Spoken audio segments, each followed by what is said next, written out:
Yo, what's going on, guys? And of course, we got to do our off-season recap for those Cleveland Cavaliers as we near our season preview. Starting next week, we will have our season previews for every single team in the NBA. So I want to hear your thoughts down below in the comment section. What do you guys think of this offseason by the Cleveland Cavaliers? And let's get right into it, recapping it. I want to hear those thoughts in the comment section. Like and subscribe for more NBA content like this. So for me, when we look at this, yeah, a lot of people are going to be like, the biggest thing that was done this offseason was making sure Donovan Mitchell and Evan Mobley and Jarrett Allen were all extended. I also love the drafting of Jaylon Tyson. I love that they brought in Luke Travers over. They brought back Imani Bates. While that Pete Nance and I guess Pete Nance was the only one they didn't bring back on 2 ways because Craig Porter got converted, Craig Porter's now their backup point guard, who I love Craig Porter. JT Thor, though, great player. Last year, he kind of went quiet due to the fact, he was on the Charlotte Hornets, but he played well in the Olympics. And he's a 6'10" coming out of Auburn a few years ago. He was somebody that, if you were following NBA, draft kind of coverage, you were very, very excited about JT Thor as a 6'10" combo front court player who could play the power forward and center position, small ball 5, more of a 4. But Jaylon Tyson, I think, is legit the closest thing to Josh Hart to come into the draft in the last 5 years. So he's huge for them. I also think because they have Dean Wade, Karis LeVert, and George Niang, as well as Ty Jerome, those are 4 players to keep an eye out on, guys who are probably going to be put into trade discussions all year due to them having very decent sized contracts that you could flip, and Karis being an expiring. So just keep an eye out that, because packaging Dean Wade and George Niang together, that's already almost $15 million.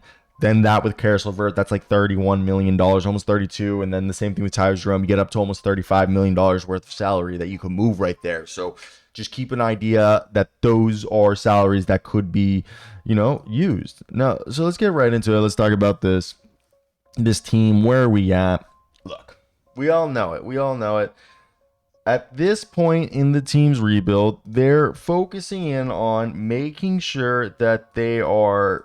it's not even a rebuild. My apology. I don't know why I said rebuild. But at this point, they are taking the steps towards contention in trying to show that this is a team that, for the foreseeable future, at least 2 years window, maybe 3 years, this team has to make a conference appearance, right? The very least is what I think. As if you're a Cavaliers fan, I think anything less than a second round appearance is a disappointment. And I think Donovan Mitchell, currently we have him ranked as the 17th best player in this upcoming season. He's a top 20 player. He's arguably top 15, maybe top 10, depending on how you rank him. I just think when we look at the Cavaliers team this year, and with their new coach, I think the Cavaliers are going to go ahead with Kenny Atkinson. First off, is fantastic at getting the most out of his players. Jarrett Allen, love the guy. Jarrett Allen was freaking fantastic off Kenny Atkinson. He's going to get this team to play defense. He's going to get this team to have a creative offense as well. So I think when you look at a team like the Cavaliers are a team that they're either going to make a move and they're going to be able to take that jump, or and I don't know what player that is. I don't think Brandon Ingram or Jeremy Grant or any of the guys that are available are going to make them better. So that's why I think it's more realistic to believe that this is a team with continuity is going to get better. I mean, I've told you guys in the past that, talking to Mr. George Niang, he told me that I told him, I was like, oh, what's it like going from the Sixers to the Cavaliers? One team had championship aspirations and the other, no. He's like, no, we do have championship aspirations. So, and I thought that was really cool how he was putting it. He was basically saying this is legitimately what we believe in, and what we think we are that good. And you guys remember how good Donovan Mitchell was at one point last season? Donovan Mitchell was arguably a top 5 basketball player in the entire NBA. It was absolutely unreal, the stretch that he went on. So for me, when I think You look at a team like this, you look at what they're capable of, and you look at the NBA standings last year. You look at the NBA standings. What were the NBA standings last year if you guys need a little refresher about where the Cavaliers ended? This was a team that also was not healthy for a large part of last season, and they were still able to be the 4th seed. All right, 1 game behind the 3rd seed, Bucks. 2 games behind the Knicks. Obviously, they were 16 games behind the Celtics. And they were only 1 game in front of both the Magic and Pacers, who were the 5th and 6th seed, and then the 7th and 8th seed. Heat in Sixers basically the game. Yes, it was very close, but still, there was moments that this was a team that was hot. And look,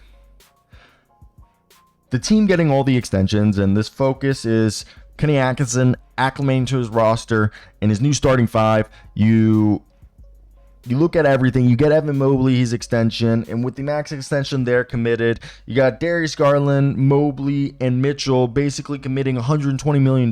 Yeah, Mobley was all NBA first team. Oh, now you're hoping that he continues to develop offensively, and this is a team that has a top 10 ranked offense or defense for the efficiency in the past 2 seasons. And if we look at it, Cleveland is probably a top 10 team. All right, maybe even top 8. The only teams I would really say definitively are better than them are the Nuggets, Sixers, Mavericks, Knicks, Timberwolves, Celtics, and Thunder. And then you could argue that it's the Cavs. Like the Cavs, we don't know what's going on with Isaac Okoro. We're still waiting. It's seeming like Isaac Okoro is going to take that qualifying offer and come back, or he's going to be signed and traded on a 3-year deal to a team like the Brooklyn Nets. Are the Cavs willing to pay the luxury tax? And that's what's going to have to be necessary if they're going to sign the Isaac Okoro to a 3-year deal. If not, the qualifying offer, even his qualifying offer would actually push them into the tax. So that makes Okoro's, and thus far the Cavaliers haven't replaced Isaac Okoro, adding only the 20th overall pick from Jaylon Tyson, and that makes Okoro's return a necessity. But even his $12.7 million qualifying offer would push Cleveland into the tax. With that, Cavaliers apparently are bringing back the same roster, except for hoping that Evan Mobley can shoot threes and that they're going to be more efficient. I guess